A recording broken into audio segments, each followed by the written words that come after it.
एक आदमी था। वह बहुत ही दुखी और परेशान रहता था। हर समय अपनी किस्मत को कोसता रहता था। वह अपने जीवन से संतुष्ट नहीं था। वह अपने आप को दुनिया का सबसे दुखी इंसान समझता था और हमेशा अपनी किस्मत को लेकर भगवान से शिकायत करता रहता था। एक दिन वह जंगल की ओर जा रहा था। रास्ते में उसे थकान होने लगी तो एक पेड़ के नीचे बैठ गया, अपनी किस्मत को कोसने लगा। तभी एक चील शिकार को अपने पंजे में दबाकर उस पेड़ पर आकर बैठ जाता है और अपने चोंच से शिकार को खाने लगता है। वह परेशान आदमी जब उस चील को देखता है तो सोचने लगता है कि मुझसे अच्छी ज़िंदगी तो इस चील की है। ना तो इसे खाने की चिंता है और ना ही घर गृहस्थी की। यह आराम से शिकार करता है और मस्त खुली हवाओं में सारा दिन आसमान में उड़ता रहता है। असल ज़िंदगी तो इसकी ही है। काश मैं भी एक चील होता तो मुझे भी कोई दुख ना होता, मुझे भी कोई परेशानी ना होती। जिस पेड़ के नीचे वो बैठा था दरअसल एक जादुई पेड़ था। जब पेड़ ने उस आदमी की आवाज़ सुनी तो पेड़ बोला, भगवान द्वारा दी हुई ज़िंदगी से परेशान है और तू एक चील बनना चाहता है। पेड़ की आवाज़ सुनकर वह इंसान हैरान से रह जाता है और ऊपर की तरफ देखकर कहता, हाँ मैं सच में अपनी ज़िंदगी से बहुत परेशान हूँ, क्योंकि हर परेशानी मेरे साथ ही है, हर दुख मुझे ही है, हर तकलीफ़ मेरे ही साथ है। तभी फिर से आवाज़ आती है, अरे इंसान एक बार फिर से सोच ले, भगवान ने तुझे बड़ी प्यारी ज़िंदगी दी है, लेकिन अगर फिर भी तू चील बनना चाहता है तो हम तुझे चील बना देंगे। लेकिन एक बात ध्यान रखना, अगर और हमने तुझे चील बना दिया तो फिर तुझे दोबारा चील से इंसान नहीं बना पाएंगे। वह आदमी तुरंत जवाब देता है कि मैं अच्छी तरह से सोच लिया है, मुझे चील ही बनना है। एक बार बस बन जाने के बाद कभी नहीं कहूँगा कि मुझे इंसान बनना है। तभी पेड़ से आवाज़ आती है कि ठीक है, जैसी तुम्हारी इच्छा। देखते ही देखते इंसान चील के रूप में परिवर्तित हो जाता है। चील बनते ही वह इंसान बहुत ही खुश होकर अपने पंख फैलाकर खुली हवा में उड़ने लगता है। कभी इधर कभी उधर चला जाता है और सोचता है, क्या मज़े की ज़िंदगी है। असल ज़िंदगी तो यही है, ना कोई परेशानी ना कोई काम, सारा दिन ऊंचे आसमान में उड़ता रहता है। इसी तरह हवाओं में तैरते हुए शाम का समय नज़दीक आ जाता है। तब वो सोचता है कि मेरे पास रहने का कोई ठिकाना भी तो होना चाहिए, मेरा अपना एक घर होना चाहिए जहाँ मैं रात आराम कर सुकून से रहूँ। यह सोचकर वह कुछ छोटी लकड़ियाँ इकट्ठा करके एक पेड़ पर अपने लिए घोंसला बनाता है। रात में उसी में सो जाता है और सोचता है सुबह उठकर फिर से मौज मस्ती करेंगे। सुबह होते ही वह फिर से हवाओं में उड़ने लगता है। उड़ते उड़ते उसे भूख का एहसास होता है तो वह ज़मीन की ओर देखकर सोचता है, कहीं ज़मीन पर मुझे कोई शिकार नज़र आ जाए तो उसे तुरंत जाकर उसे मार कर खा लूँ। लेकिन उसे कोई शिकार नज़र नहीं आता। काफ़ी समय बीत जाता है।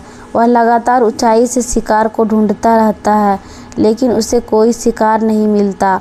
पास में एक जंगल होता है। वह जंगल में यह सोचकर चला जाता है कि शायद वहाँ कोई अच्छा सा शिकार मेरे हाथ लग जाए, लेकिन उसे वहाँ भी कोई शिकार नहीं मिलता। तभी शाम होने लगता है और मायूस होकर वापस घोंसले में लौटने लगता है। तभी उसकी नज़र एक चिड़िया पर पड़ती है जो घायल अवस्था में पड़ी होती है। वह तुरंत जाकर उसे दबोच लेता है और उसे खा जाता है। उस चिड़िया को खाने के बाद वह अपने घोंसले में उड़ जाता है और रास्ते में सोचता है कि चलो घायल चिड़िया ही सही, लेकिन कुछ तो खाने को मिला। वह अपने घोंसले पर पहुंचकर आराम करने लगता है और सोचता है, कल सुबह एक अच्छा सा शिकार करूंगा। सुबह फिर से हवा में उड़ने लगता है, लेकिन आज भी कोई शिकार उसके हाथ नहीं लगता। पूरा दिन उड़ते उड़ते शाम का समय नज़दीक आ जाता है। जब उसे कोई शिकार नहीं मिलता तो वह निराश होकर फिर से वापस लौटने लगता है और रास्ते में एक पेड़ पर बैठ जाता है और सोचता है शायद आज फिर से कोई घायल चिड़िया ही मिल जाए। लेकिन आज उसे कोई घायल चिड़िया भी नहीं मिली। वह बहुत थक हार कर वापस अपने घोंसले की तरफ चल देता है और घोंसले में पहुंचकर भूखे ही सो जाता है और सोचता है कि कल सुबह बड़ा सा शिकार करूंगा। रात को अपने घोंसले में गहरी नींद में सोया होता है। तभी अचानक भयानक तूफान आ जाता है। तूफान की तेज़ हवा से उसका घोंसला बर्बाद हो जाता है। और पेड़ की शाखाओं से टकराते हुए ज़मीन पर आकर गिर जाता है और वो पूरी तरह से घायल हो जाता है। तूफान रुकने के बाद तेज़ बारिश शुरू हो जाती है। तब वह किसी तरह से पेड़ के नीचे छिपकर बैठा रहता है। बड़ी मुश्किल से उसने रात काटी। सुबह होते ही बारिश रुक जाती है और सब कुछ पहले जैसा हो जाता है, लेकिन वह चील अभी पहले जैसा नहीं रहा था। उसका पंजा पूरी तरह से घायल हो चुका था। ऊंचाई से गिरने की वजह से उसके पंजे में चोट लग गई। पंजा उसके शिकार पकड़ने के लिए सबसे ज़रूरी होता है, क्योंकि चील अपने पंजों से ही शिकार पकड़ता है और फिर अपनी चोंच से नोचकर खाता है। लेकिन अभी वह घायल हो चुका था और पिछले 2 दिनों से भूखा भी था। वह शिकार की खोज में जैसे तैसे थोड़ा सा उड़ता है, शायद फिर से कहीं कोई घायल चिड़िया ही उसे मिल जाए। लेकिन बार बार कहाँ कोई घायल चिड़िया उसे मिलने वाली थी। वह कुछ देर तक उड़ता है, लेकिन फिर भूख और दर्द के मारे एक पेड़ पर जाकर बैठ जाता है। लेकिन उसे पता नहीं कि यहाँ एक और मुसीबत उसका इंतज़ार कर रही है। मुसीबत ये थी कि 8-10 कौवा एक झुंड मिलाकर उसे परेशान करने लगते हैं। उन्हें यह पता चल जाता है कि चील घायल है और भूख की वजह से कमज़ोर भी है। कौवा उसे अपना भोजन बनाने के लिए उसके घाव पर चोंच मारने लगते हैं और किसी प्रकार पूरी ताकत लगाकर वह तेज़ी से सीधा ऊपर की ओर उड़ने लगता है। कौवा भी उसके पीछे हो लेते हैं, लेकिन कुछ देर उड़ने के बाद कौवा ऐसी ऊंचाई पर पहुंच जाते हैं जहाँ ऑक्सीजन मिलनी बंद हो जाती है। उनका दम घुटने लगता है, उनकी सांस रुकने लग जाती है। फिर वहाँ से ऊपर नहीं जा पाए, क्योंकि चील बहुत ऊपर उड़ सकता है। वह ऊपर चला जाता है, लेकिन कौवा वहाँ से ऊपर नहीं जा पाए और वहाँ नीचे आने लगते हैं। इस तरीके से चील उससे अपना पीछा छुड़ा लेता है। इतनी ऊंचाई पर उड़ने के कारण और भूखा होने के कारण उसे बहुत थकावट हो जाती है। वह किसी प्रकार एक चट्टान के ऊपर आकर बैठ जाता है। इसी तरह भूख और घायल हालत में एक एक करके 3 दिन गुजर जाते हैं, लेकिन इसकी हालत में कोई सुधार नहीं हो रही थी। चौथे दिन जब उसके अंदर बिल्कुल भी ताकत नहीं बचती तो और शरीर उसका साथ छोड़ने लगता है, तो उसे लगता है कि ऐसे ही रहा तो मेरी मृत्यु निश्चित है, इसीलिए मुझे अस्पताल चलकर इलाज करा लेना चाहिए। लेकिन जैसे ही अस्पताल पहुंचा, नर्स डंडा लेकर दौड़ती है। दोबारा उनसे बचकर किसी प्रकार अस्पताल के छत पर जाकर बैठ जाता है।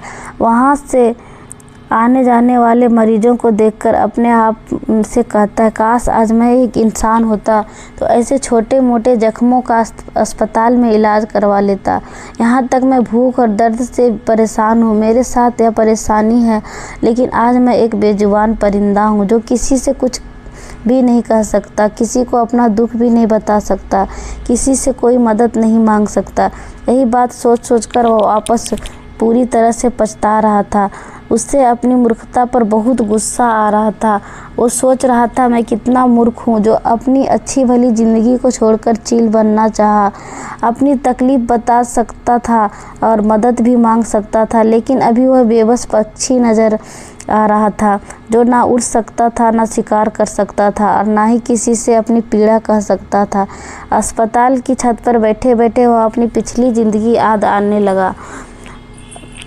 उसे याद आया कि कैसे उसके परिवार वाले उससे प्यार करते थे, कैसे उसके दोस्त उसके साथ खेला करते थे, कैसे अपनी मर्जी से कहीं भी आ जा सकता था। उसे यह भी याद है जब वह बीमार पड़ता था तो कितने लोग उसकी देखभाल करते थे। आज वह सब कुछ खो चुका था। भूख और दर्द से तड़पते हुए उस बाज ने आसमान की ओर देखा, धीरे से कहा, काश मैं फिर भी इंसान बन पाता। लेकिन अभी उसकी यह इच्छा कभी पूरी नहीं हो सकती थी। उसकी मूर्खता ने उसे हमेशा के लिए एक बेबस और लाचार पक्षी बना दिया था। यही बात सोचकर उसने अस्पताल की छत पर अपना दम तोड़ देता है।